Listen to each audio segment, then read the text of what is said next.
High school reunions always made me nervous, not because I hadn't done well in life, but because of the ghosts of the past. And for me, one ghost had a name, Jessica. She was my high school girlfriend, the girl I once thought I'd marry. But she dumped me during senior year, right before prom. Her reason? You're going nowhere, Daniel. I don't date losers. Those words stuck with me for years, echoing in the back of my head every time I face failure. Maybe that's why I worked so hard later on, because deep down, I wanted to prove her wrong. Fast forward 15 years, and I had built my own empire. A tech company with hundreds of employees, offices across states, and contracts worth millions. I wasn't the loser Jessica thought I'd become. But to everyone at that reunion, I was just Daniel, the quiet guy they hadn't seen in years. I arrived at the hotel ballroom dressed in a simple black suit. No flashy watches, no entourage. Just me. I wanted to see old friends, catch up, maybe laugh about the past. The moment I walked in, I saw her. Jessica. She hadn't changed much. Expensive dress, diamond necklace, and that same air of arrogance. She spotted me across the room, her lips curling into a smirk. Well, she said loudly enough for people nearby to hear. If it isn't Daniel, still a loser?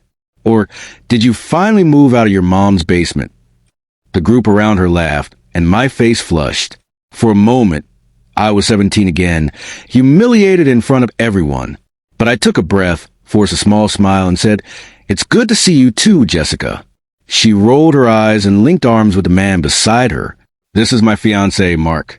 He's successful, driven, everything you never were." Mark extended his hand politely. "Nice to meet you, Daniel." I shook his hand, and recognition flickered across his face. His smile froze.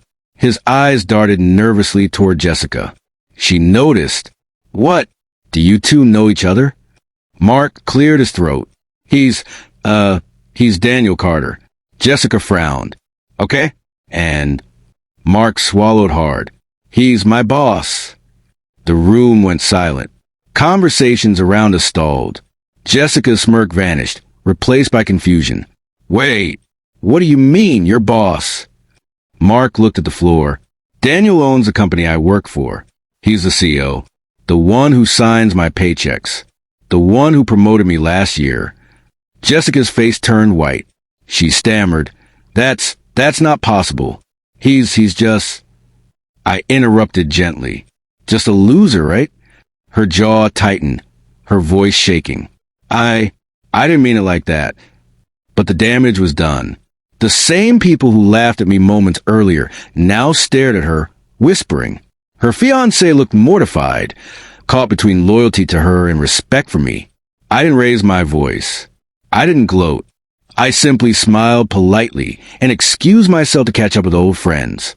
For the rest of the night, Jessica avoided me. But I saw the way she clung to Mark, whispering angrily, probably demanding explanations he couldn't give. When I left the reunion, I felt lighter than I had in years.